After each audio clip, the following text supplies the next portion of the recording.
Hey guys, and welcome back. This is ChosenArchitect, and today we're going to be getting ourselves the creative storage disk, and also somewhat fighting the Void Master. It's a thing. So, hope you guys are ready. So today we are jumping back into some more Seaopolis. Yes, there is more Seaopolis, believe it or not. Even though we have gotten creative essence, there's still some things that we need to get done. And well, that is to utilize this creative essence. Now, last episode, we did take a look at what it was going to take to do that.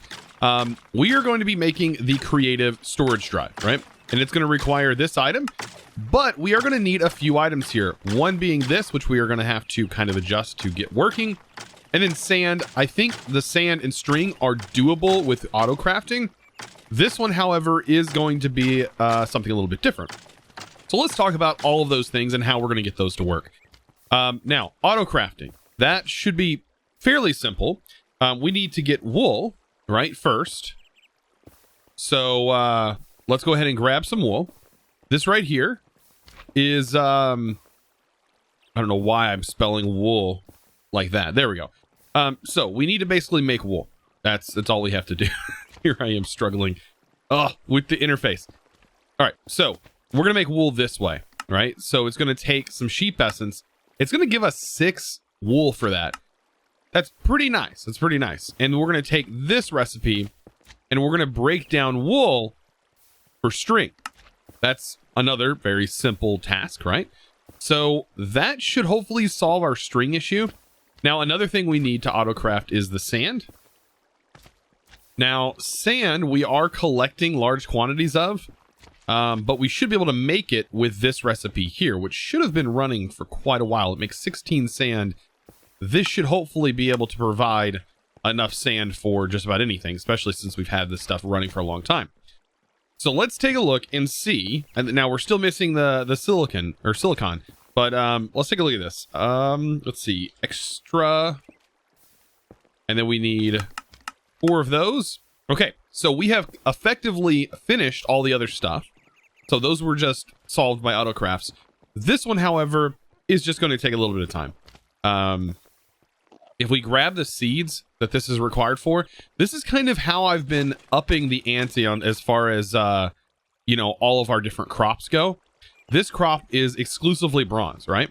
So to fix this, and this is how I'm getting them so quickly, is just converting a single farm over into this, as you see here. So all I got to do is break those. It is going to replant the amount of seeds that it currently has in its inventory, but all I have to do is just swap over the seed that is being input, which is going down here. And then just with me swapping this input, by the way, bam. This is now going to start planting those seeds. And then what I can do is I can grab my wrench and I can just close off all of these other ones. Well, except for these. Actually, I can go and close this off. So I just double tap there to close that off. That way, that farm will get the most bone meal. So same with this and this one. Now, on those farms, I did have multiple crops, but I did store all of the seeds into a chest that is next to the farm. So it does make it a little bit easier on me to be able to see that farm exists. So all I got to do is this. As you can see, this one's iron, which is funny because that one actually I do need a lot of, which I mean, at the moment, I think we have quite a bit of iron. We have 400,000 iron, which is definitely pushing it.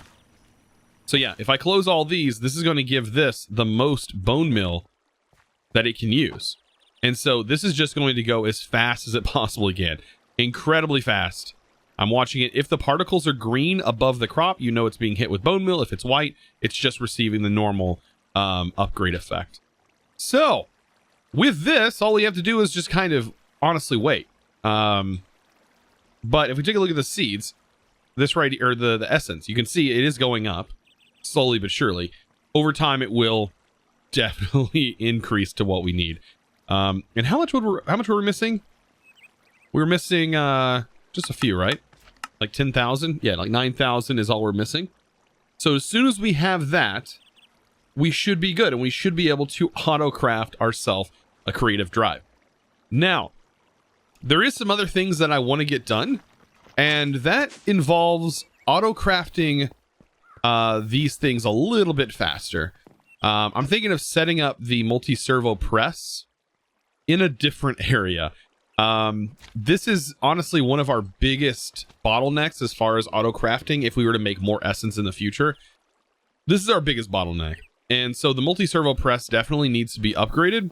And I'm thinking about using XNet to do this. Now, XNet I haven't touched on yet, as it is sort of more advanced. So I predict that those of you who are watching to this point are hopefully going to be more of an advanced user, or at least, you know, I now have the knowledge to sort of understand that. But XNet is very powerful. And so I'm going to put that to use. First, I need to make about, I'm going to say, let me see, how many servo presses should I make? I should probably make, because I'm also going to need to make all the augments for them. Let's go with like 12 multi-servo presses. I think that should be a good number. And then I'm also going to get all of the supplies ready to get ourselves into that mod, which is XNet. So I have just about everything ready to go. Now, one thing that I do want to set up that's going to be a little bit wonky is I just need my barrel here. I need to be able to send items into it for the crafting recipe. And to do that, I'm going to use a barrel and we're going to use a regular crafter. We're going to hook this into our system and then cover it and forget about it. We'll come back to this later. So I'm just going to leave an open gap. By the way, I'm inside of our big compact machine, the same one we put mechanism stuff in. And this is the one that we're going to use. So I have 12 multi-servo presses. And what I should be able to do is, let's see, 1, 2, 3, 4, 5, 6.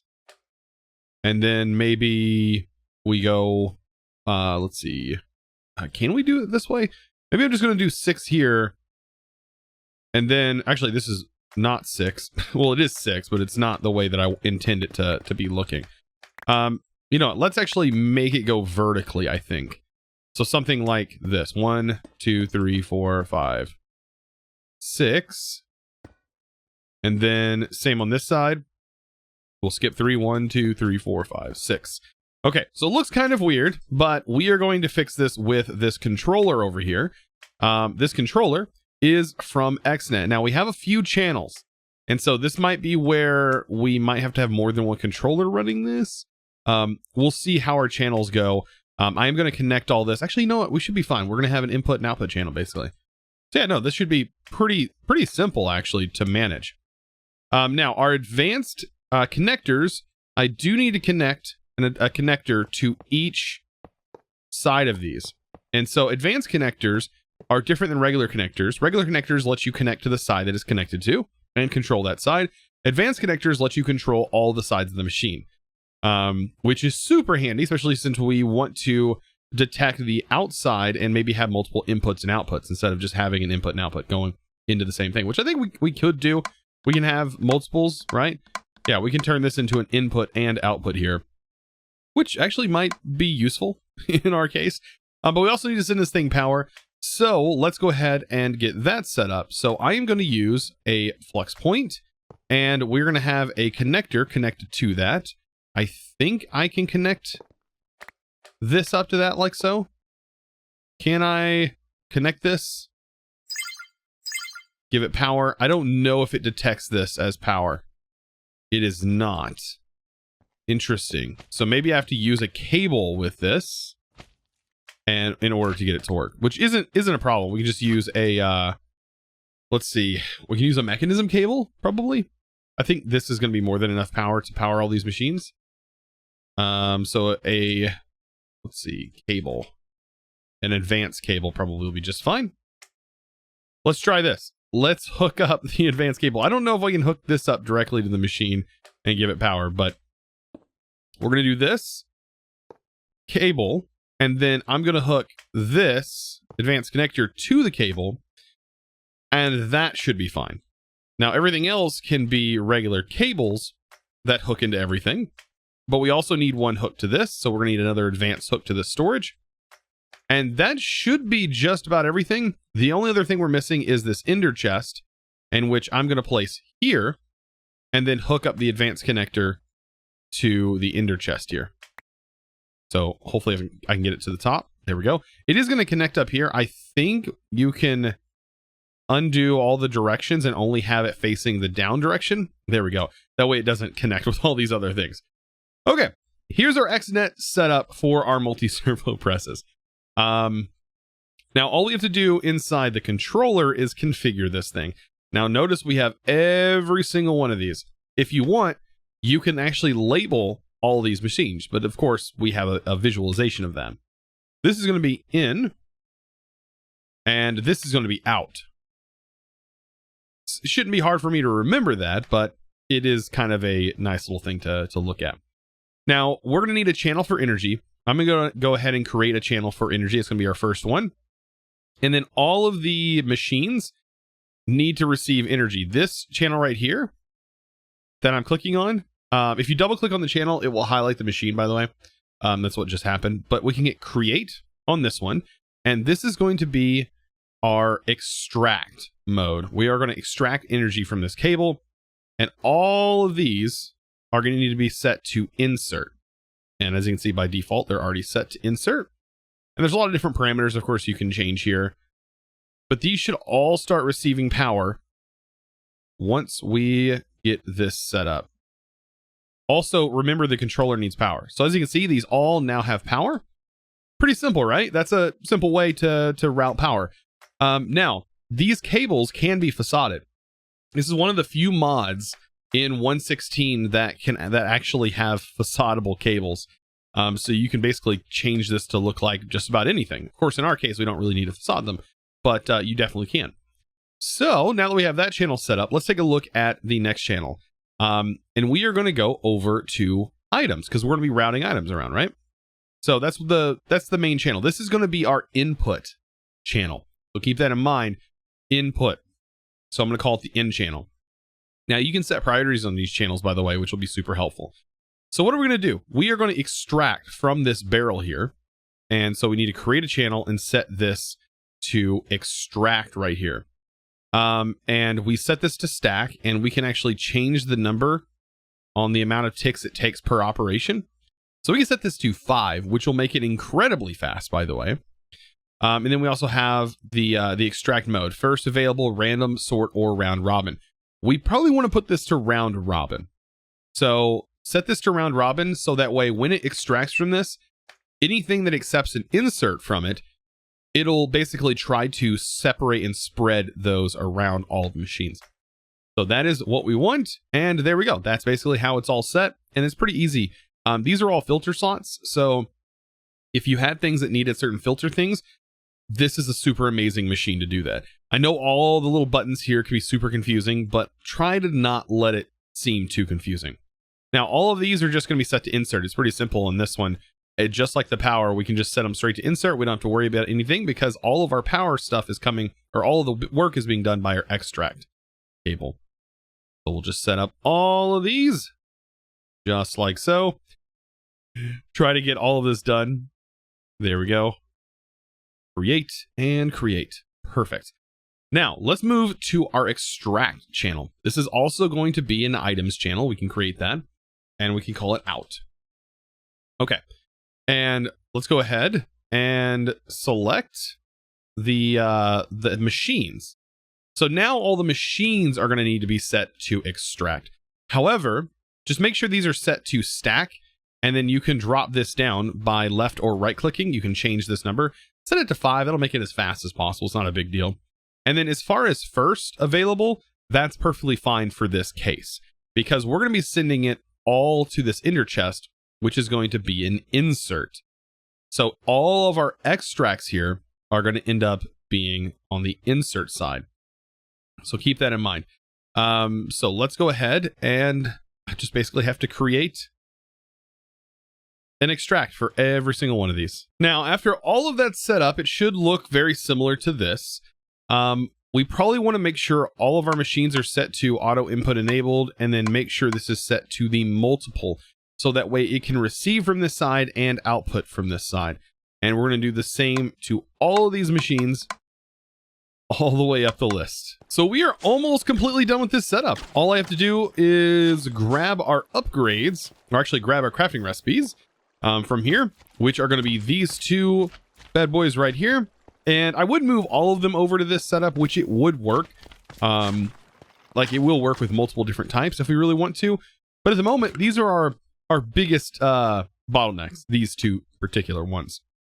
So I put them in here and then throw some speed upgrades to make sure this barrel gets filled up significantly. We should be good-ish. There's still something we're missing. We need to make sure every single one of these is upgraded.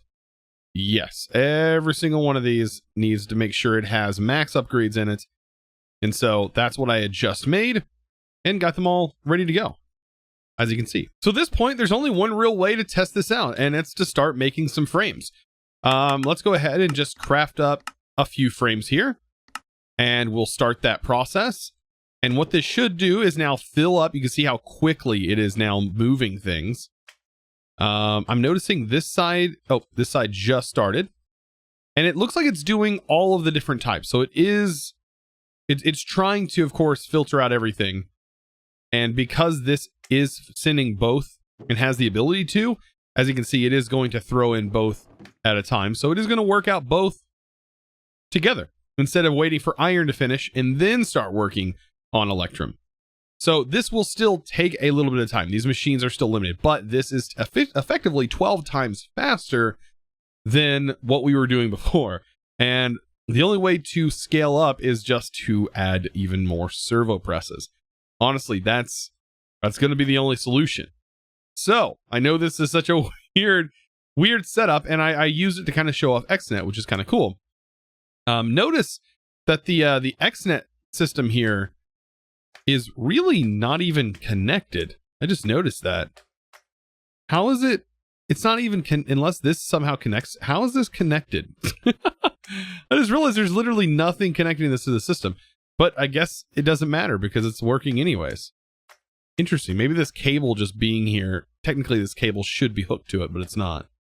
Weird. I can already tell you though, this is significantly faster than what we were doing before. Like I literally from just us talking, it basically finished doing that many frames. So getting 5,000 of them is a cakewalk, honestly. I think there's other things that are being limited at this point, and it's not even these. It's not this anymore. So that's no longer the bottleneck, I don't think. If we take a look down here, we can see the crafting recipes going on. And notice, yeah, the bottleneck is actually the bronze gears being scheduled. These are far from it. And there, everything just got finished and is complete now. How cool is that? Now, after doing all that work, of course, like I said, it wouldn't take no time at all for the essence that we were needing at the beginning to be done and ready to go. So at this point, I can now start to craft 4 of these. Now, what was before our bottleneck was crafting up the processors and waiting for things to smelt, like 26,000 glass. It's still going to be a bottleneck, don't get me wrong, but at least it's a little bit faster now that we have upgraded our smeltery to a high-end, the top tier ultimate smelting factory. So this will smelt at on all of these slots. I wish it can go faster. I wish I can give it more power to go faster. That's kind of the limit, is just sort of power, I guess. But let's take a look at that. Let's go ahead and craft 4 of these. Really, it's just going to be just waiting. And we'll see. This bad boy is going to start kicking into overdrive. Look at all the glass it's got to make. All of the processors it's got to make. There's a lot of stuff that is being used to do this. But man, it's going to be so worth it because it'll just be an unlimited disk. Like we'll just have unlimited space. We'll no longer have to worry about it anymore because it will just be straight up a creative drive, which is just insane. So while I'm waiting for all that to craft, I was thinking there are still some boss things that we can go after, and I went ahead and made the map generator for the origin.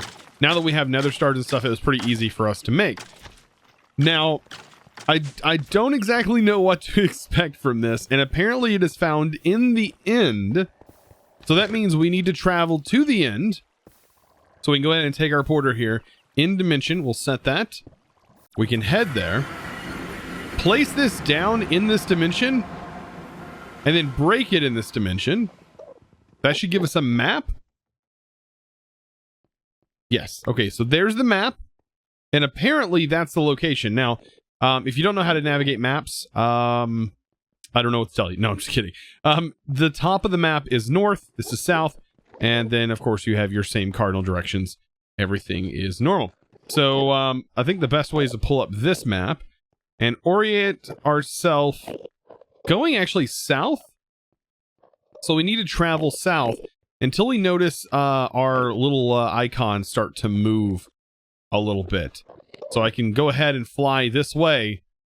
And we have quite the distance, I think. Well, not a horribly long distance to travel. I also need an arrow. I went ahead and brought some arrows. We probably actually need arrows of harming. I've heard that those are pretty good to have. Also, apples, like maybe golden apples or supremium apples. I think some supremium apples probably good. Actually, this would be even better, wouldn't it? This gives us haste. Honestly, these apples are way better. So we'll go ahead and keep those with us just to give us that extra regeneration. Because we're going after the origin, which is going to be a special boss that we come across. Let's see, this is part of the end, right? So yeah, we have to kill a Void Master, apparently, in the end. That's going to be a journey. So while I'm, using this map to search for stuff, what is this? Is this a void thing, but it's just separate, or is this just something else that spawns in the end? I don't actually know what this is. Apparently there is an Ender Dragon egg in the middle. It spawns Enderman. What a nice way to get extra Ender Dragon eggs, because we can just click that. That went somewhere. It went down there. And we can just get a torch. And we have ourselves another dragon egg. I mean, these guys are not like they bother me any. Weird that they're automatically hostile to me. What in the world? These guys spawn in this dimension? Is that normal? I know I haven't slept in a while, but seriously? Yeah, there we go. Another dragon egg. Wow. Yeah, either that or they actually spawn here. I have no idea. What is this? So it's just random stuff up here. And then you have this thing down here. Just an ice maze? I hear spawners. Yeah, there's spawn. Is this where you find these guys? These are strays. So strays have a chance of dropping certain things. So if you need to find strays, right here is the place to do it. And that's a stray spawner. Let's get a mob imprisonment tool just to go ahead and save the stray in case we need it for something else later on down the road. But let's see what this chest has.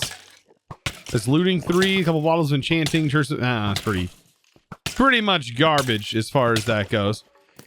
They're just more annoying than anything. Yeah, we should be able to just break out of here. What a weird structure to find. Interesting. Look at all this crying obsidian. Wow, there's a lot of crying obsidian here. So I think this is it. However, I don't know if the map is lining up 100%. I don't think this is the one the map is taking me to. But this is one. And I think that is the guy right there. Yeah, I feel like this is it. Ow. What in the world? It's already attacking me, and I'm not even over there. Can we not? Hold up. Let's eat this. That's going to make us kind of insane. But apparently we have to... It's so ridiculous. This is ridiculous. We're already taking damage, and we barely even got to this thing. Apparently, this thing can take some damage via its eyes, but it doesn't take like you can't kill it with a sword or something like that. Oh wait, you can kill it with a sword. What in the world is going on here? Okay, so this is the voice master. Apparently, it's doing all kinds of wackiness. We can't even attack it? Wait, hold on. It's doing some weird stuff to me. Wow, look at that knockback. You know what's crazy is we technically don't even have knockback. I thought we were supposed to like attack its eyes or something. Feels like it's clipping the audio. What in the world? Those are its hands. Okay, yeah, I'm out of here. Very weird. I'm gonna set a point. I'm gonna set a way to teleport over here just in case. I don't know. Like, it just seems so wacky. I don't know. Maybe you guys can let me know in the comments if it's, I don't know. It's so wonky and wacky. All right. We just need a point, right? Point to drop in here. Oh goodness. I was hoping this would be kind of cool, man. I'm kind of actually disappointed in like what this boss was. Kind of disappointed. Man, maybe it'll be really cool in the future. I don't know. But we'll call this Void thing. That way you guys can probably teleport to it as well with our home base. So yeah, that was that. Very weird. Well, with all that out of the way, it does seem like this is actually done. All right, let's pop in here. Let's take a look at this. Oh boy. We have... How many of these ready to go? Wait, hold on. Should be a part of extended crafting, right? There it is. 4 of them. Look at that. 4 storage parts. Oh boy. So, creative drive. Or, I guess it would be just using the essence, right? So any of these things, essence, not the fluid storage disk, but this one, we basically need to create these drives. So quartz, let's go ahead and make 64 of you and get ourselves ready for those drives. Oh my goodness. It's exciting for me because this is a creative essence. Okay. Essence, creative. Essence, drives. Let's make 1, 2, and then 3, 4. We're gonna need glass. Glass for these. Oh boy, it's only gonna let me make 1, isn't it? That's the only downside with this. There's that. And to, of course, draw out the suspense, we need to make 1 more. And okay, there's the drives. Okay. And then extra. I think it's called extra drives, right? Or extra, what's it called? Extra storage. There's all 4 of those. Oh boy, all we need is our final piece of essence, which is right here. Look at that bad boy. We toss it inside our crafting table. Like this. And that is going to be a creative storage disk. Creative storage disk. Infinite storage. Infinite. It'll never be full. Always will have stuff on it. I honestly want to just like slim down and like put all of this inside of this one storage, which could be done. But yeah, we have unlimited storage now. So as we come to a close or near end of this mod pack, I want you guys to let me know down in the comments below, of course, what mod pack you would like to see me play next. And of course, I'm going to run a poll on my community page, and we are going to find a new mod pack, of course, to play here soon. So, guys, I hope you enjoyed. Of course, if you enjoyed this series, please let me know down in the comments below if you did enjoy. Also, give this video a huge thumbs up. And be sure to check me out on Twitch. I do live stream Monday, Tuesdays, Thursdays, and Fridays over on twitch.tv/ChosenArchitect. And that is where you can find me. Of course, you can find that link down in the description below. But before we end today's episode, we of course need to give a huge shout out to the sponsor of today's video. And that huge thanks is going to go to, if I can spell things properly, Jason Webb. Thank you so much for your amazing contribution over on Patreon. Absolutely amazing. Thank you for the support. That is what helps keeping these videos going. And guys, if you're interested in becoming a patron yourself and supporting the videos I make, of course, you can find that linked down in the description below as well. If you guys enjoy, of course, we'll see you in the next Let's Play, whether that's still some more Seaopolis or a new Let's Play altogether. Of course, we'll probably talk a little bit about that over on Twitch tomorrow, or at the time of this video going live. So of course you can find me over there. And guys, I can't wait. I can't wait for the next mod pack. I can't wait. It's always so much fun diving into the new ones. So if you did enjoy, give it a thumbs up. And of course, I'll see you in the next episode. And as always, thanks for watching.